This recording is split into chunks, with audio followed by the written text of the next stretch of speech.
हमारे पौराणिक ऋषि मुनि बहुत ही बड़े तपस्वी और अत्यंत ज्ञानी हुआ करते थे। एक व्यक्ति को उत्पन्न करना भी उनकी विद्या का छोटा सा हिस्सा हुआ करता था। तो आइए जानते हैं एक ऐसे ही ऋषि श्रृंगी, जो कि भगवान राम की बहन के पति थे, उनके विचित्र जन्म के बारे में, कि आखिर कैसे उनका जन्म एक हिरनी के गर्भ से हुआ था। तो चैनल को अभी तक आपने सब्सक्राइब नहीं किया है तो जरूर करें। वीडियो पसंद आए तो लाइक अवश्य करें। श्रृंगी के पिता महात्मा विभांडक एक बहुत बड़े तपस्वी थे। माना जाता है कि विभांडक ऋषि के कठोर तप से देवराज इंद्र भी घबरा गए थे। इसी कारण देवराज इंद्र को यह भय सताने लगा था कि कहीं महात्मा विभांडक अपने तप के बल से उनके स्वर्ग का राज उनसे छीन ना लें। इसी कारण उन्होंने विभांडक ऋषि की तपस्या को भंग करने के लिए स्वर्ग की एक अत्यंत खूबसूरत अप्सरा को पृथ्वी पर भेजा, जो महात्मा विभांडक की तपस्या को भंग कर सके। फिर जब अगली सुबह विभांडक ऋषि सरोवर में स्नान करने गए, तभी देवराज इंद्र की भेजी हुई अप्सरा बड़े ही कामुक अंदाज में सरोवर के पास आई और सरोवर में स्नान कर रहे विभांडक ऋषि को लुभाने लगी। उस कामुक अप्सरा को देखकर महात्मा विभांडक ऋषि के मन में तीव्र काम वासना जाग उठी, जिस कारण उनका वीर्य पानी के अंदर ही निकल गया। वीर्य गिर जाने के कारण महात्मा विभांडक की तपस्या भंग हो गई, जिसके पश्चात महात्मा विभांडक को बड़ा पछतावा हुआ और वह नारी जाति से घृणा करने लगे। पछताते हुए महर्षि विभांडक अपने आश्रम में चले गए। फिर कुछ समय बाद एक प्यासी हिरणी उस सरोवर के पास आई और सरोवर से पानी पीने लगी, जिसके साथ साथ प्यासी हिरणी महर्षि विभांडक का पानी में गिरा हुआ वीर्य भी पी गई तथा उसी कारण से वह हिरणी उस वीर्य से गर्भ धारण कर लेती है। पौराणिक कथाओं के अनुसार माना जाता है कि वह हिरणी भी पहले एक देवकन्या ही थी, जिसे किसी कारण वश परमपिता ब्रह्मा जी ने हिरण योनि में जन्म लेने का श्राप दे दिया था। इस प्रकार हिरणी बनी देवकन्या समय आने पर एक बच्चे को जन्म देती है।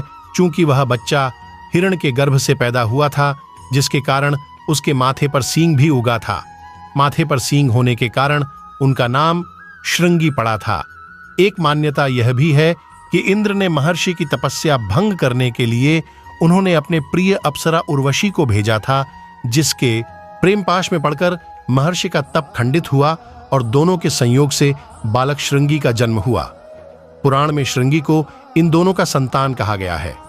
बालक के मस्तक पर एक सींग था, अतः उनका नाम श्रृंगी पड़ा। बालक को जन्म देने के बाद उर्वशी का काम पूरा हो गया और वह स्वर्गलोक वापस लौट गई। इस धोखे से विभांडक इतने आहत हुए कि उन्हें नारी जाति से ही घृणा हो गई। वे क्रोधित रहने लगे तथा लोग उनके शाप से बहुत डरने लगे थे। उन्होंने अपने पुत्र को मां, बाप तथा गुरु तीनों का प्यार दिया और तीनों की कमी पूरी की। उस आश्रम में किसी भी नारी का प्रवेश वर्जित था।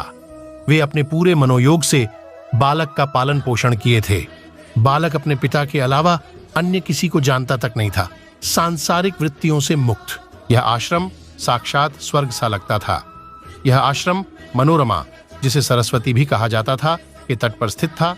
इंद्र और देवताओं के छल से आहत महर्षि विभांडक तप और क्रोध करने लगे थे, जिसके कारण उन दिनों वहां भयंकर सूखा पड़ा था। अंग के राजा रोमपाद ने अपने मंत्रियों व पुरोहितों से निवेदन किया। ऋषि श्रृंगी अपने पिता विभांडक से भी अधिक तेजवान एवं प्रतिभावान थे। उसकी ख्याति दिग दिगंतर तक फैल गई थी। अंगराज को सलाह दिया गया कि महर्षि श्रृंगी को अंग देश में लाने पर ही अंग देश का अकाल खत्म होगा। एक बार महर्षि विभांडक कहीं बाहर गए थे, अवसर की तलाश में अंगराज थे। उन्होंने श्रृंगी ऋषि को रिझाने के लिए देवदासियों तथा सुंदरियों का सहारा लिया और उन्हें वहां भेज दिया।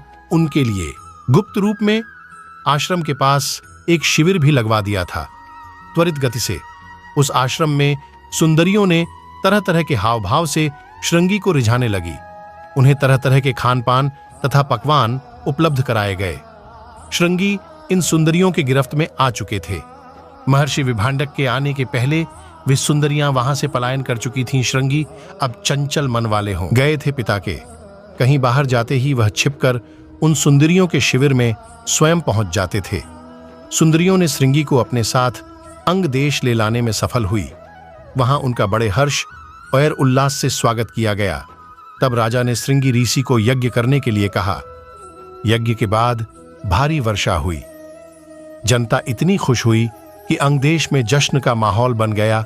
अपने आश्रम में श्रृंगी को ना पाकर महर्षि विभांडक को आश्चर्य हुआ। उन्होंने अपने योग्य के बल से सब जानकारी प्राप्त कर लिया। अपने पुत्र को वापस लाने तथा अंग देश के राजा को दंड देने के लिए महर्षि विभांडक अपने आश्रम से अंग देश के लिए निकल पड़े। अंग देश के राजा रोमपाद तथा दशरथ दोनों मित्र थे। महर्षि विभांडक के शाप से बचने के लिए रोमपाद ने राजा दशरथ की कन्या शांता को अपनी पोष्या पुत्री यानी गोद लिए और जल्दी से श्रृंगी ऋषि से उसकी शादी कर दिए। महर्षि विभांडक को देखकर एक योजना के तहत अंगदेश के वासियों ने जोर जोर से शोर मचाना शुरू किया कि इस देश के राजा महर्षि श्रृंगी है। पुत्र को पुत्रवधू के साथ देखने पर महर्षि विभांडक का क्रोध दूर हो गया और उन्होंने अपना विचार बदलते हुए वरवधू के साथ राजा रोमपाद को भी आशीर्वाद दिया। पुत्र व पुत्रवधू को साथ लेकर महर्षि विभांडक अपने आश्रम लौट आए और शांतिपूर्वक रहने लगे। उधर राजा दशरथ और इनकी तीनों रानियां इस बात को लेकर चिंतित रहती थीं कि पुत्र नहीं होने पर उत्तराधिकारी कौन होगा। इनकी चिंता दूर करने के लिए ऋषि वशिष्ठ सलाह देते हैं कि आप अपने दामाद श्रृंग ऋषि से पुत्रेष्ठ यज्ञ करवाएं, इससे पुत्र की प्राप्ति होगी। दशरथ ने उनके मंत्री सुमंत की सलाह पर पुत्र कामेष्ठ यज्ञ में महान ऋषियों को बुलाया। इस यज्ञ में दशरथ ने श्रृंग ऋषि को भी बुलाया। श्रृंग ऋषि एक पुण्य आत्मा थे तथा जहां वे पांव रखते थे वहां यश होता था। सुमंत ने श्रृंग को मुख्य ऋत्विक बनने के लिए कहा। दशरथ ने आयोजन करने का आदेश दिया।